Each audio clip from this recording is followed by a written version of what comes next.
chaos of fashion are missing girls, erased destinies, secrets that kill. She digs deeper than she should. She sees what is unforgivable. Her past is her chains. Her truth is her end. In fashion, everything has a price. But what if the price is you? London greeted Claire Rocher with a cold breath of rain that trickled down the windows of the taxi, like tears that could not find rest. The city seemed unchanged in the 10 years of her absence. The same gray facades choked with ivy, the same street lamps whose light was drowned in puddles, the same faces hurrying under umbrellas, like shadows fleeing from themselves. But something was different in the air, a heaviness almost tangible, like the smell of dampness that permeated her coat. Claire looked out the window, her fingers adorned with thin silver rings, nervously fiddling with the edge of the bag where the sketch of her new collection, Scars, lay. She was returning not just to the city, but to the past, which she thought she had locked up and drowned in the Seine. Claire Rocher, a 37-year-old woman whose name thundered on the catwalks of Paris, Milan, and New York, was the embodiment of success woven from an iron will and fragile hopes. Her collections, sharp, angular, with fabrics that seemed cut from the night, spoke of strength, but her eyes, the color of faded amber, hid a weariness that neither makeup nor camera flashes could hide. She had grown up behind the scenes of fashion houses, where the glitter of the catwalk coexisted with the smell of sweat and fear, where smiles were currency and silence was law. The daughter of a seamstress and an unknown photographer, Claire had learned to sew before she could speak, and to see dirt where others saw only glamour. But even she, seasoned by years in the industry, felt London tightening its grip on her, as if to remind her of what she had tried to forget. The taxi stopped at Claridge's hotel, its facade shining like a rhinestone in the dim light. Claire stepped out, her heels clicking on the wet pavement, and the doorman, whose smile was rehearsed to the point of automaticity, held the door open for her.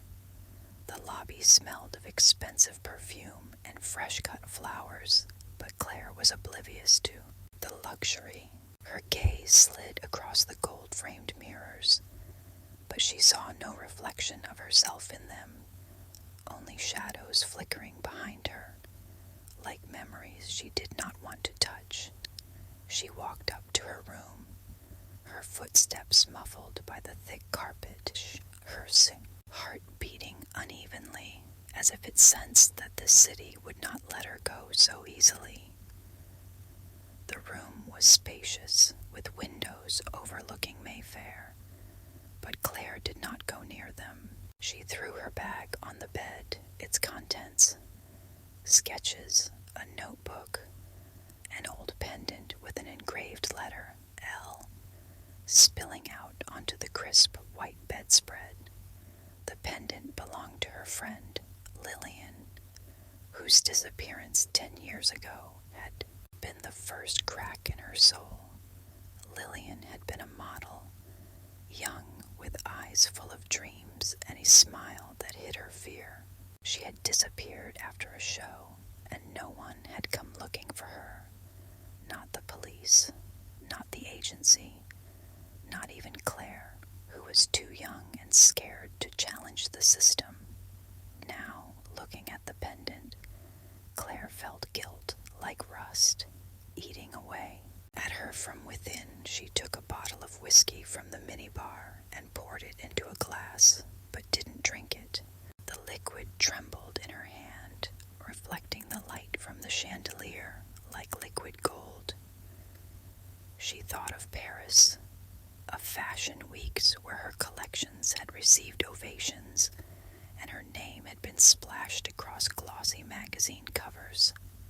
But behind that facade, there were nights when she'd woken up in a cold sweat, unable to remember how she'd ended up in a hotel room, voices whispering behind the door. Back then, she'd chalked it up to stress, to the wine, to loneliness. Now she wasn't so sure. That evening, Claire was to meet the organizers of the show that would be her comeback triumph.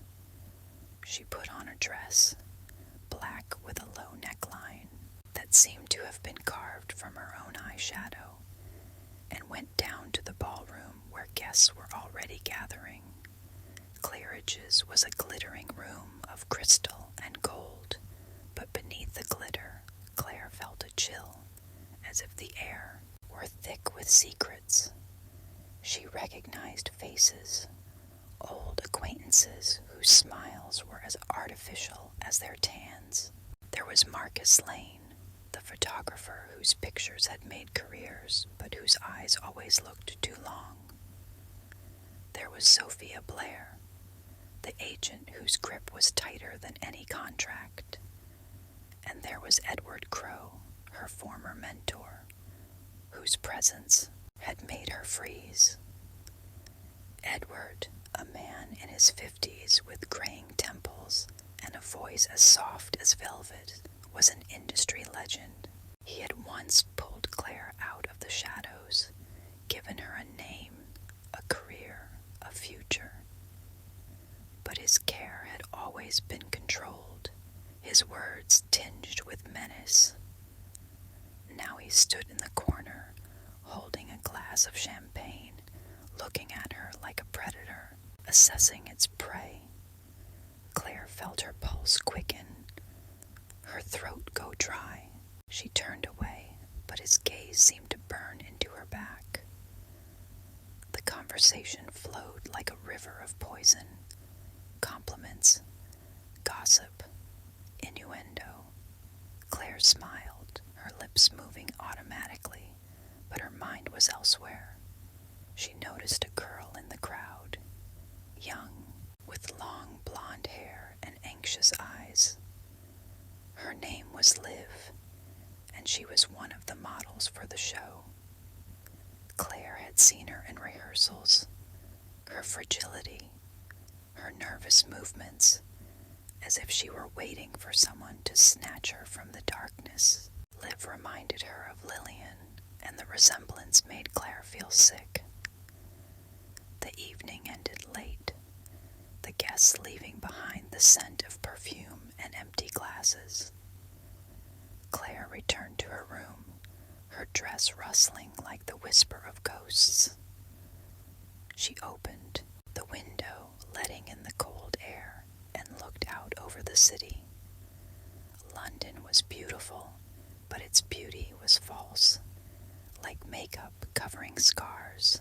She pulled out the sketches of her collection, dresses whose seams resembled wounds, whose fabrics were transparent, like a truth no one wanted to see. She had created them to tell a story of pain, of strength, of what lay beneath the gloss. But now she felt that story might cost her too much. Before going to bed, she turned on the television to drown out the silence. The news flashed by, but one message made her freeze. A girl, a model, had disappeared after a show in Milan. Her face flashed across the screen, young, her eyes full of fear. Claire turned off the television, her hands shaking. She lay down on the bed, but sleep would not come. Instead, memories came. Lillian, her laughter, her disappearance, her pendant, which Claire still wore like a talisman of guilt. She closed her eyes, but the darkness was alive, whispering in voices she did not want to hear. London slept, but its secrets did not. They waited, the smiles of those who knew more than they said. Claire felt the city watching her, like a predator ready to pounce. She did not know what awaited her, but she knew one thing. Going home was a mistake for which she would pay. London was waking slowly, as if reluctantly emerging from a nightmare. Fog, thick as the breath of a dying city, clung to the streets, clinging to the streetlights and blurring the outlines of the buildings. Claire Roche stood at the window of her room at Claridge's, her fingers clutching the sill, cold as the marble of a tombstone. The world beyond the glass seemed ghostly, blurred, but she knew that behind this veil the truth lurked, sharp as a needle, poisonous as the perfume that permeated her clothes. She was awake, her eyes veiled in a red mesh of fatigue, staring into space, but seeing something else, the face of Liv, the young model whose anxiety at the reception last night was all too familiar, all too close to the one Claire had seen in the mirror 10 years ago. The morning brought silence, but no peace. Claire felt the air in the room thicken, as if the walls held echoes of other people's voices, whispers she couldn't quite make out. She pulled on a sweater, soft but heavy, as if made of her own fears, and went down to the breakfast room. The room was almost empty, except for a few businessmen leafing through newspapers, their faces as gray as the morning light. Claire ordered a coffee, but didn't touch it. Her gaze fell on a headline in someone else's paper. Young model disappears after Milan show. She turned away, but the words were already etched in her memory like shards of glass. Today was her private show, not for the public, but for the select few. The critics, the investors, the ones whose smiles hid power. Claire should have been there, beaming, talking about scars as art, but her mind was elsewhere. Liv hadn't shown up for the morning rehearsal. Her agent, Sophia Blair, had waved her off, muttering something about youthful irresponsibility, but her eyes, cold as steel, avoided her direct gaze. Claire felt the pressure building in her chest, as if someone were squeezing her heart with icy fingers. She knew the scenario. 10 years ago, Lillian had disappeared after the show too, and no one had looked for her. No one had asked questions. No one had wanted to know. She returned to her room to prepare for the show, but her movements were mechanical, like a puppet whose strings had been pulled too tight. She opened the suitcase containing her sketches and froze. Among the papers was an envelope she didn't remember. Plain, white, unmarked, but its presence was a punch to the gut. Claire tore it open, her fingers shaking. Inside was a photograph, Liv laughing against a city skyline at night, her hair shining under a street lamp. On the back, written in black pen, was a "Don't ask." Claire felt the floor give way beneath her feet. She sank down onto the bed, her breathing ragged, her temples pounding as if someone were hammering at her skull. The memories came flooding back like dark water filling her lungs. She was 17, in Milan, her first show. She remembered the flashes of cameras, the smell of hairspray, the hands of Edward Crowe, her agent on her shoulders, his voice whispering, "You can do it, Claire." And then the blackout. She woke up in a hotel room, her clothes a mess, her head pounding and her face in the mirror. A stranger, her eyes filled with terror. She had never spoken of it, not even to herself. She had learned to hide these nights, these blackouts, like the seams on the inside of a dress, invisible but always there. Claire stood up, her legs shaking, but she forced herself to move. She pulled on the dress, gray, with an asymmetrical cut that looked like it had been cut by someone's anger, and drove to the studio where the show was taking place. It was cold, with bare concrete walls and the smell of paint mixed with perfume. The models were already there, their faces masks of fatigue and fear. Claire looked for Liv, but she wasn't there. She asked Sophia, but she just shrugged, her smile a crack in the porcelain. She must have changed her mind, Sophia said, but her voice was too smooth, too rehearsed. Girls do that sometimes. Claire didn't answer. She felt something inside her breaking, like fabric being torn at a seam. The show had begun. The spotlights were harsh on her eyes. The music was like the heartbeat of a city. The models moved down the runway, their steps precise, but Claire could see the emptiness in their eyes, as if they were mannequins brought to life just for this moment. She sat in the front row, her hands clutching the program until the paper was crumpled. Edward was there, in the corner, his gaze, as always, too heavy, too long.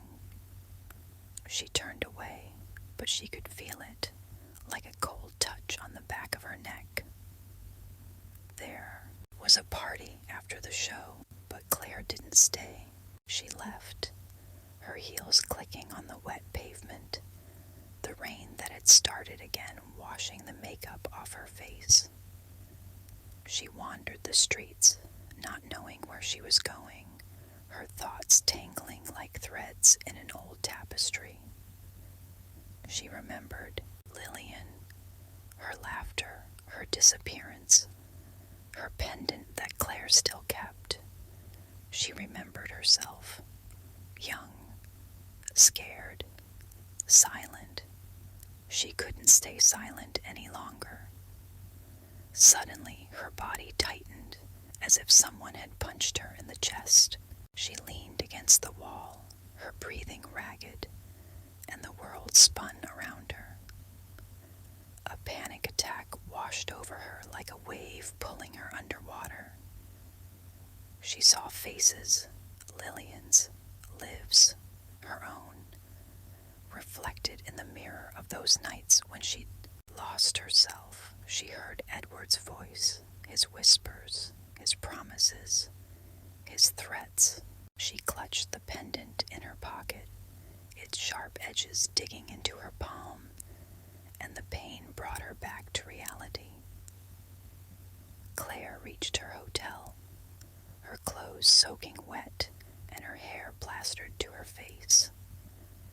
She collapsed on her bed, her body shaking, but her mind clear. She couldn't pretend anything was okay anymore. Liv was missing, and it wasn't an accident. She knew she had to find her, even if it meant opening the doors she'd locked 10 years ago.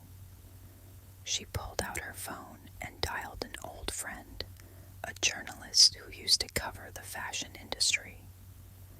His name was Oliver Wells, and he was the only one who could help. "Oliver," she said, her voice hoarse, like a whisper from the grave. "I need your help. It's about Liv, and about Lillian." He paused, and in that silence, Claire heard the echo of her fears. "Claire," he finally said, his voice heavy as lead. "Are you sure you want to dig? It's dangerous."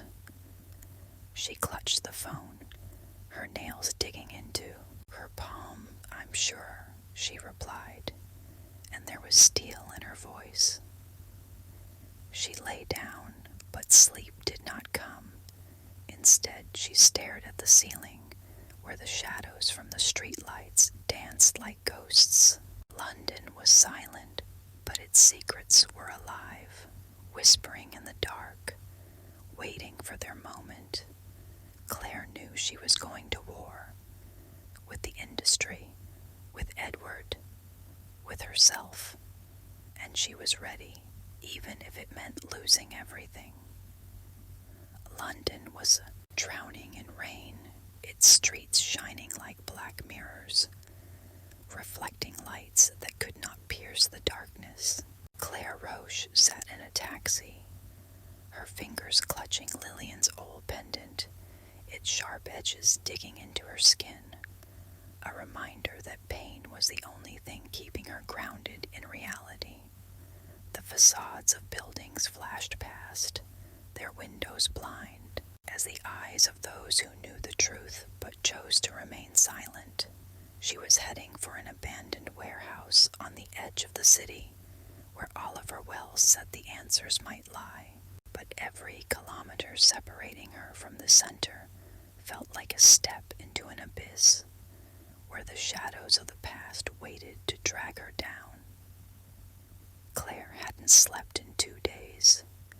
Her eyes, hazy with fatigue, saw the world in shades of ash, and her mind was like fabric that had frayed to the point of breaking. Liv's disappearance, the photo with the words, "Don't ask," the panic attacks that washed over her like waves. They were all threads weaving into a pattern she was afraid to see. But the news that had hit her like lightning that morning had forced her into action. Another model, 19-year-old Anna Kane, had been found dead after a night out at a trendy club. The police had called it an overdose, but Claire knew better. She'd seen Anna at rehearsal, her frail shoulders, her eyes filled with the fear of a cornered animal. And then, in her bag, among the makeup and cigarettes, Claire had found a pendant, same as Liv's, with the letter L engraved on it. It was no coincidence. It was a mark. The warehouse she was heading for was a place Oliver had mentioned in passing, his voice shaking as he spoke of old archives and people who don't like questions. Claire didn't know what she was looking for, but she felt the answers were there, in the dust and forgotten boxes, in the shadows the fashion industry chose not to illuminate. The taxi stopped at a rusty gate that creaked like a knife as the driver pushed it open. Claire stepped out, her heels sinking into the mud, the rain cold and relentless, beating against her face, washing away the last of her makeup. She gave the driver money and asked him to wait, but his doubtful gaze told her he didn't believe she would return.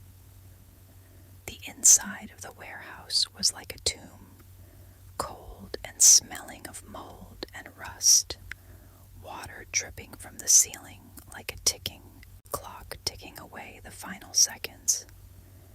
Claire turned on the flashlight on her phone, its beam flickering, picking out dust-covered stacks of boxes and old mannequins whose empty eyes stared at her like witnesses unable to speak. She stepped forward, her breathing ragged, her heart pounding so loudly it drowned out the sound of the rain outside. She searched for something, documents, photographs, anything that would connect Liv, Anna, and Lillian. The boxes were old, their cardboard soggy, and the writing faded. Claire opened them one by one, her fingers dusty and her throat tight. She found folders of contracts, lists of models, photographs of young faces smiling unsure of what awaited them. One of the boxes held a videotape, unlabeled but dated 10 years ago, the year Lillian had disappeared. Claire clutched it in her hand, her nails digging into her palm, but she felt no pain. She knew it was no accident. Suddenly, the beam of the flashlight caught movement, a shadow flickering in the corner. Claire froze. Her breath caught. Her blood ran cold. She shone the light in, but it was empty, just a mannequin, its head tilted, as if eavesdropping. She told herself it was her imagination, but the fear was like a cobweb, sticky and unrelenting. She shoved the tape into her bag and continued searching, but every rustle, every creak made her flinch. She found another folder, a list of names inside, crosses drawn in red pen next to some of them. Lillian was there, her name crossed out. Anna's was next, and Liv's, the cross was missing, but Claire knew it would appear soon. A sound broke her thoughts. Footsteps, heavy, sure, coming closer. She switched off the flashlight, her body coiling like a spring about to snap. She hid behind the boxes, her breathing barely audible, her heart pounding like a drum. A figure came in, silhouetted in the light that filtered through the cracks in the roof. It was a man, tall, in a long coat, his face hidden in the darkness. He moved slowly, his flashlight sliding over the boxes like an eye searching for prey. Claire pressed herself against the wall, her fingers clutching the pendant, and in her head she heard Edward Crow's voice, his whispers, his threats. She didn't know if it was him, but she felt him close, always close. The man stopped, his flashlight inches from her hiding place. Claire closed her eyes, her body shaking, a scream building in her chest that she couldn't let out. But then the footsteps retreated, the light faded, and there was silence, broken only by the pounding of the rain. Claire waited, counting the seconds until she was sure he was gone. She crawled out of her hiding place, her legs wobbly, but she forced herself to move. She grabbed the folder and ran out of the warehouse, her boots slipping in the mud, the rain lashing her face. The taxi was still waiting, the driver looking at her like she was a ghost. Claire was slumped in the back seat, her clothes soaked, her hair plastered to her face. She clutched the bag that held the tape and the folder, her fingers shaking but her eyes steely. She knew she had found the thread that would lead her to the truth, but that thread was a noose tightening around her neck. She asked the driver to take her to the hotel, but in her head she was already making a plan. She needed the projector to watch the tape. She needed Oliver to decipher the names, and she needed the courage not to break. At the hotel, she locked the door, her hands shaking as she opened her bag. She pulled out the tape, its surface cold as the skin of a dead man. She didn't know what was on it, but she felt it would change everything. She called Oliver, her voice hoarse, like a whisper from the grave. "I found something," she said, "a tape and a list. Lillian, Liv, Anna, they're all there."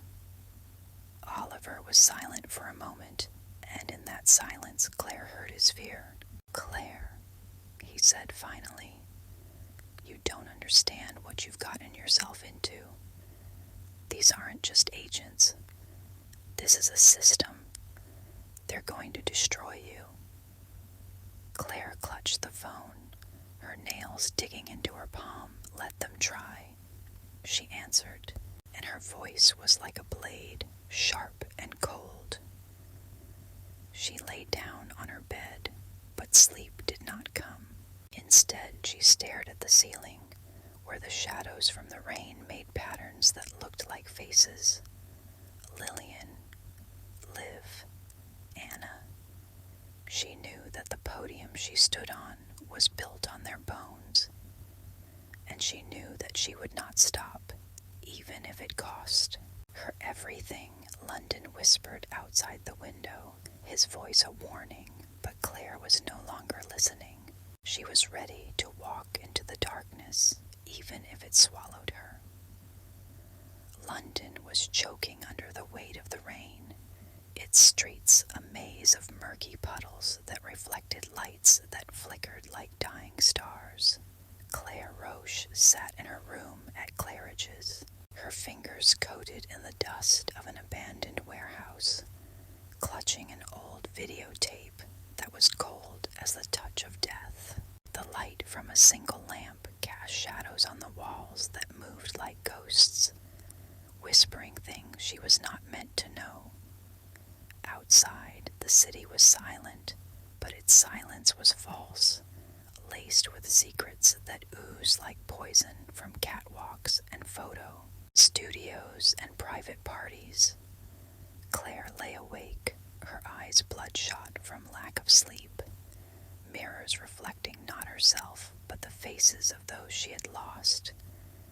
Lillian, Liv, Anna. The tape she'd found in the warehouse had been her last hope, but it had also been her curse. Claire knew its contents could destroy everything. Her career, her name, her illusions about who she was. She'd rented an old projector from an antiques dealer she knew, whose eyes, when he'd handed it to her, were full of questions she didn't want to answer.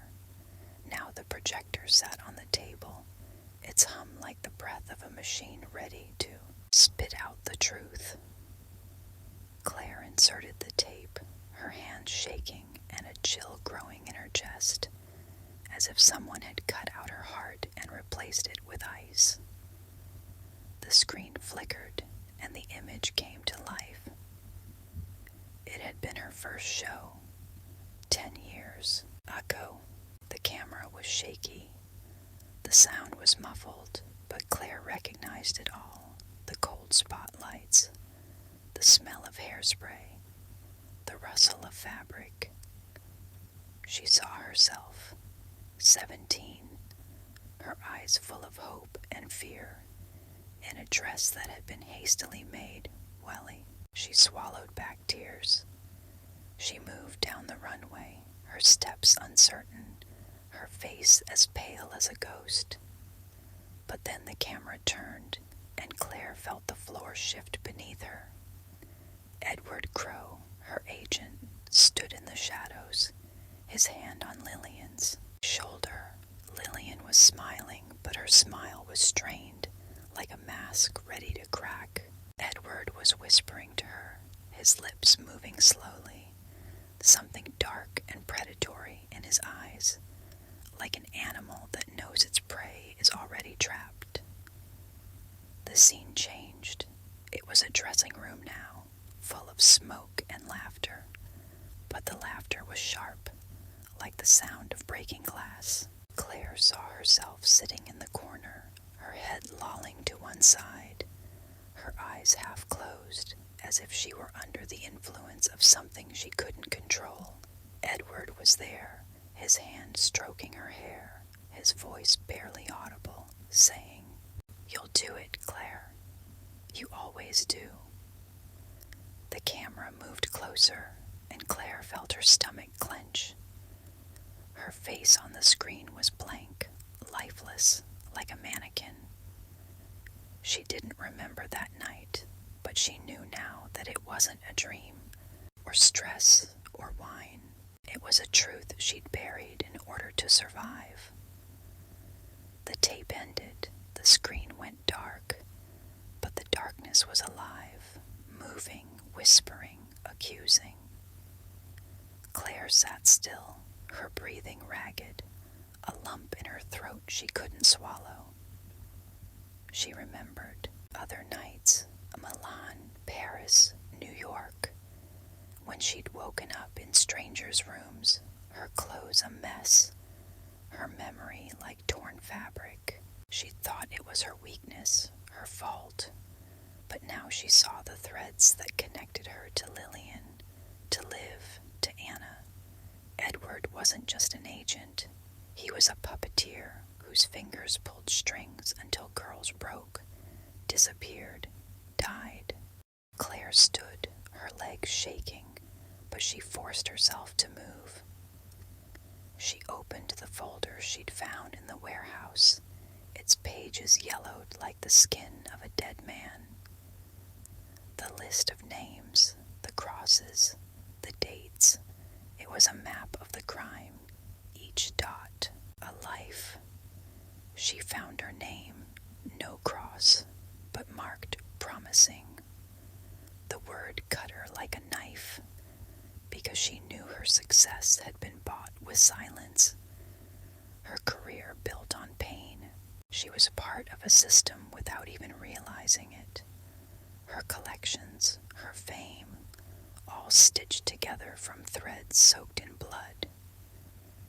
She called Oliver Wells, her voice hoarse as a whisper from underground.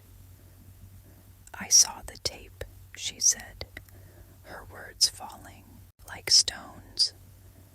"Edward, he wasn't just an agent. He broke them. He broke me." Oliver was silent for a moment, and in that silence Claire heard his fear mixed with fatigue. "Claire," he said finally, "you're digging too deep.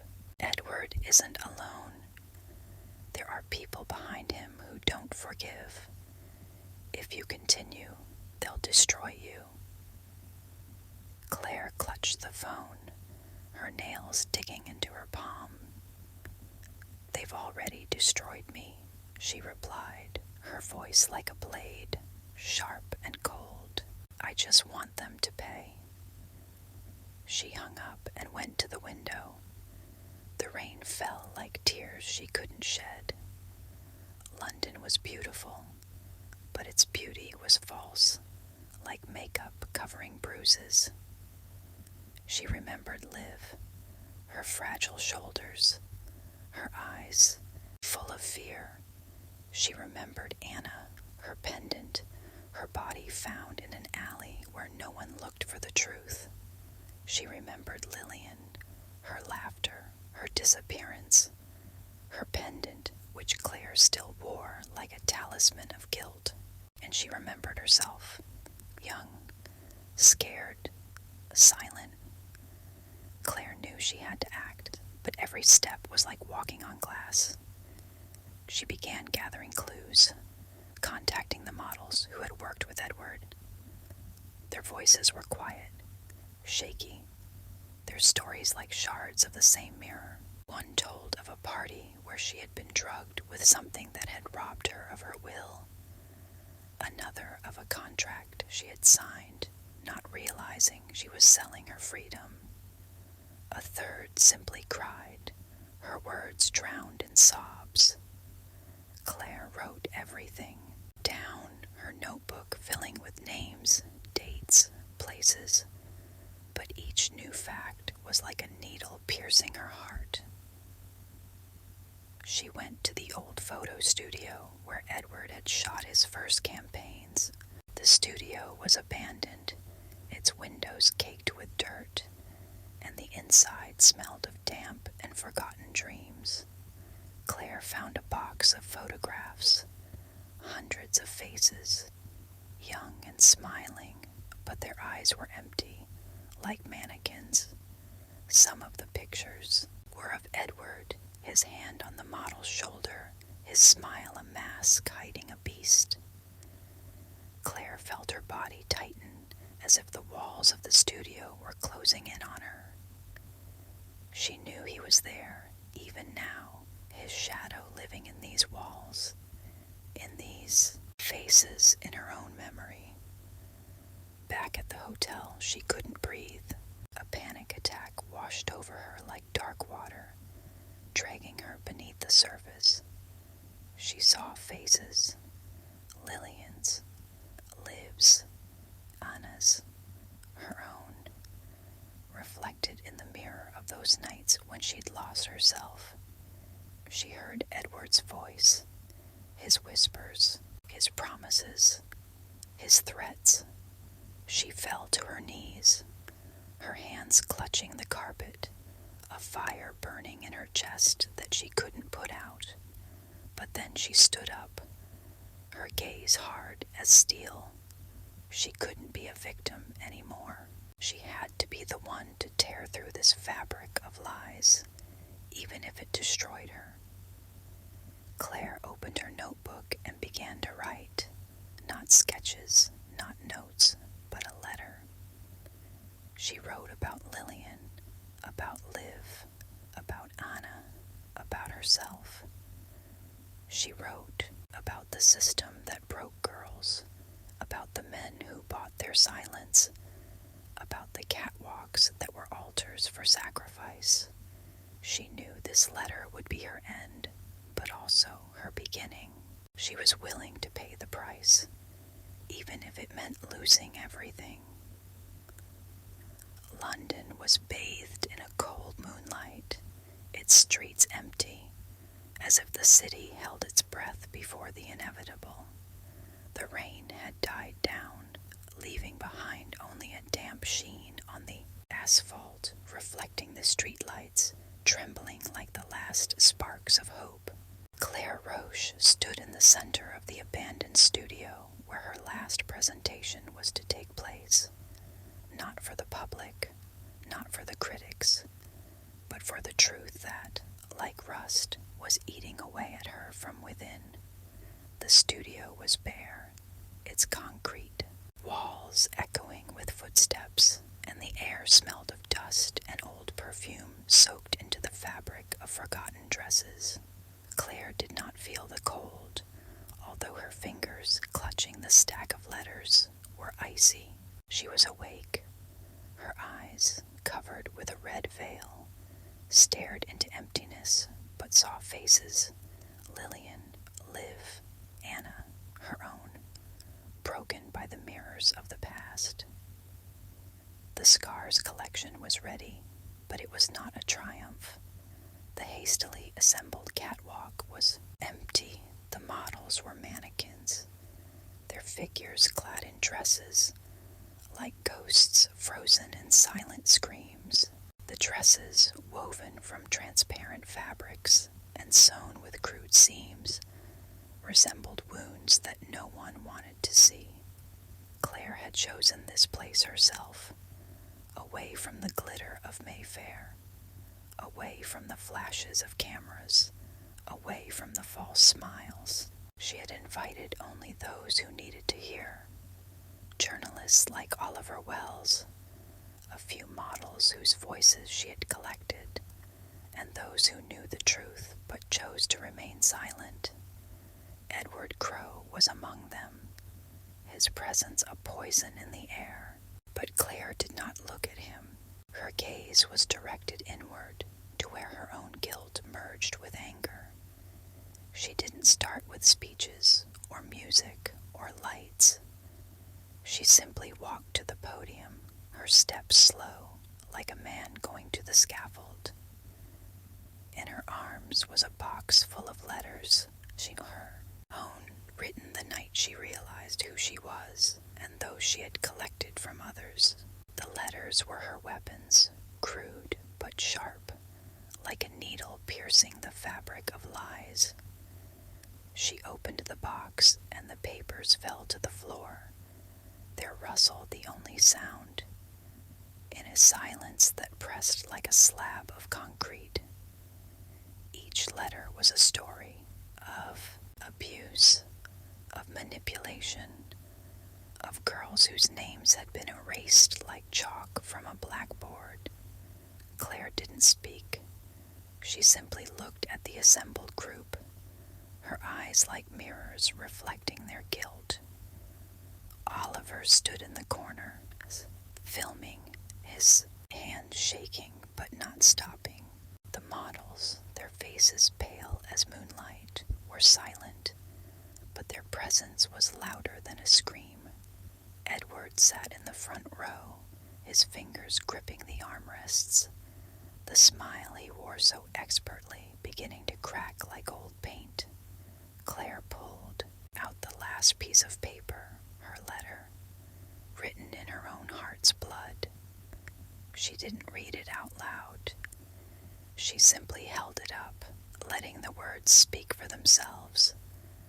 About Lillian, missing 10 years ago. About Liv, whose disappearance was her awakening. About Anna, whose death was not an accident, but a death sentence. About herself, whose career had been stitched together from silence. "This is not a collection," she said finally, her voice quiet but cutting like a blade.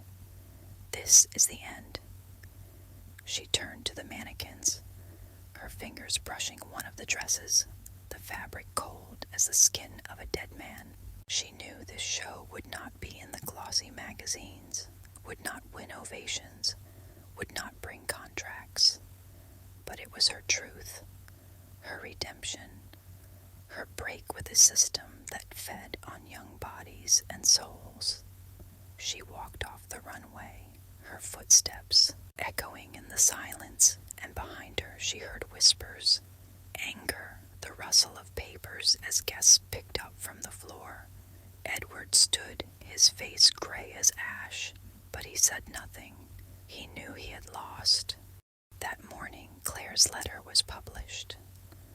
Oliver passed it on to the editor, and by midday it had spread across the internet, like a wildfire eating dry grass.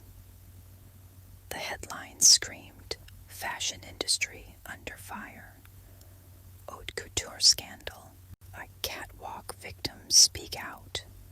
Edward was arrested that same day, his unmasked face flashing across the news.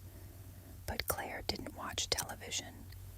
She knew that the arrest was just the beginning, that the system he represented was deeper than one man. She knew that her name was in ashes, her contracts torn up, her house in Paris sold, her fame erased, but she had no regrets. Claire left London a week later, her suitcase light, as if she had left her old life in that studio. She settled in a small seaside town where the sea smelled of salt and freedom, and the sky was so clear it hurt the eyes. She no longer designed collections, or sketched, or dreamed of catwalks. She sewed simple things, shirts, dresses, coats, for women from a local shelter whose faces were as wounded as her soul. Her hands, once art-making, now worked slowly, stitching together not only fabric, but what was left of her. Every morning she rose at dawn and walked to the sea. The waves crashed against the rocks, their rhythm like the heartbeat of the world she had left behind. She looked into the water, and for the first time in years, her reflection did not frighten her. It was imperfect, the lines around her eyes, the shadows under her cheekbones, the salt-stained hair. But it was hers. She no longer wore Lillian's pendant, leaving it on the grave she had found in Oliver's archives. Lillian had not returned, but her story now lived on in the letters Claire had left the world. But even here, in the silence, the shadows did not disappear. At night, Claire dreamed of catwalks stained with blood, of models with empty eyes, of Edward's voice whispering her name. She woke in a cold sweat, her hands shaking, but she did not cry. She knew that the truth she had dragged into the light was not the end, but a scar that would never heal. She had paid for it with everything, but not with everything she had. She was left with herself, not a designer, not a star, but a woman whose scars were her strength. London was behind her, but its whispers reached her in the sound of the waves, in the squeak of the old sewing machine, in the silence that was never complete. Claire sewed, her needle moving slowly but surely, and each stitch was her answer to a world that tried to erase her. She had not won, but she had survived, and that was enough.